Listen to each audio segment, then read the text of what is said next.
Hello les cocos, c'est Mister Perrier. Avec les années, nos smartphones sont vraiment devenus des consoles de jeux à part entière. Grâce à leur puissance, ils commencent à avoir un catalogue de jeux vachement intéressant. En plus, avec une bonne connexion Wi-Fi 6 ou 5G, eh bien on peut même jouer en streaming à des jeux très gourmands. Mais ce qui leur manque vraiment, que vous soyez sur un iPhone ou sur un Android, c'est une manette digne de ce nom. De nos jours, les smartphones sont en plus compatibles avec pratiquement toutes les manettes Bluetooth, que ce soit chez Sony, Microsoft ou Nintendo. Il existe même des adaptateurs pour les fixer directement à la manette. Niveau prise en main, c'est plutôt pas mal avec la manette. Mais par contre, niveau poids, vous avez la manette, l'adaptateur plus le smartphone. C'est pas fait pour jouer plusieurs heures d'affilée. Mais la marque californienne Razer, ils sont spécialisés dans tout ce qui est gaming et ils ont décidé de sortir une manette exprès pour nos smartphones. Après une V1 qui était très convaincante, ils reviennent aujourd'hui avec la Kishi V2. Kishi, pas moi. Je vous la présente après le générique.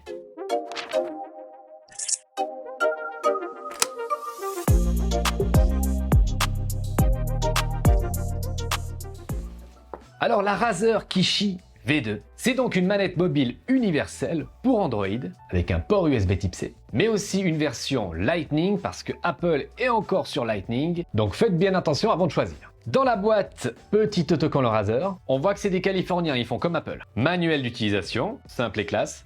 Et bien sûr la Kishi V2. Et on a des petits adaptateurs, ça c'est par rapport à l'épaisseur du smartphone. Alors au niveau du poids, c'est hyper léger, c'est beaucoup plus léger qu'une manette. Il n'y a pas de système de vibration à l'intérieur. Si les jeux sont compatibles, c'est votre smartphone qui va vibrer. Et puis bien sûr, c'est extensible pour laisser passer pratiquement toutes les tailles de smartphone. Moi j'ai installé un Galaxy Note 10 Plus qui a un écran de 6,7 pouces, c'est-à-dire un très grand écran. Vous le voyez, ça passe sans problème. Et il y a encore de la marge. Avec les adaptateurs, le smartphone est bien en place. Mais si vous avez un smartphone plus large, par exemple comme le Xiaomi 12S Ultra, avec cet objectif qui dépasse énormément, et bien là vous allez devoir enlever les adaptateurs pour voir que ça passe. Mais ça passe.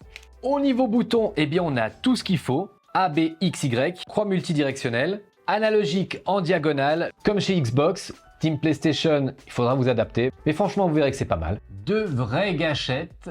Bouton R1, bouton L1, des boutons M1 et M2, un bouton capture d'écran, le bouton d'option, bouton start et un bouton de sélection. On a aussi une application dédiée pour configurer le Kishi, elle s'appelle Nexus. Elle va nous montrer les jeux compatibles qui sont sur les stores. Vous allez pouvoir aussi lancer directement des lives Facebook ou YouTube.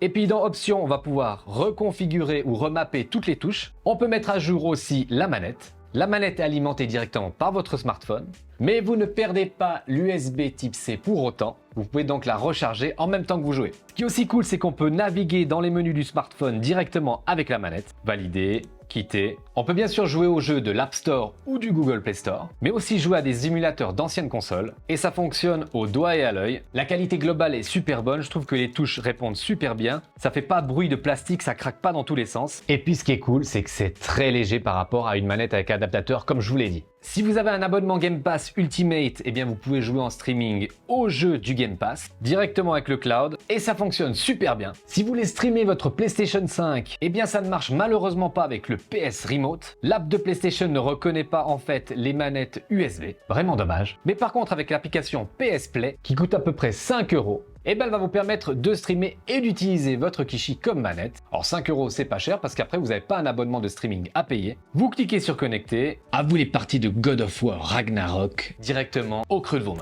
Pour conclure avec cette Kishi V2, on a d'abord une prise en main très agréable. L'accessoire avec le smartphone donne quelque chose de très léger, très cool pour jouer de nombreuses heures d'affilée. Compatible avec pratiquement tous les smartphones Android et les iPhones. On a une application centralisée. Tous les jeux ne sont pas encore compatibles, mais grâce à la mise à jour de la manette, tout peut arriver. Et puis comme sur une vraie console, on a tous les boutons et même des vraies gâchettes. Au niveau de son prix, on est sur de la qualité, mais c'est pas donné. On est dans les 120 €. Si vous n'avez pas le budget, il existe toujours la V1 et elle est dans les 50 €. Alors elle n'a pas toutes les options de la V2, mais elle permet quand même de s'éclater à moindre prix sur mobile. Et bien voilà les cocos, c'est déjà la fin de cette vidéo, j'espère qu'elle vous aura plu. Si vous voulez vous procurer la Kishi V1 ou V2, il y aura les liens dans la description, ça peut faire un chouette cadeau de Noël. Comme d'habitude, pour soutenir la chaîne, n'hésite pas à laisser un petit coup de pouce, mais aussi à t'abonner en appuyant sur le bouton qui est juste là. Tu peux aussi regarder une de mes dernières vidéos. Sur ce, prenez soin de vous et faites pas trop les foufinous. Au revoir, merci,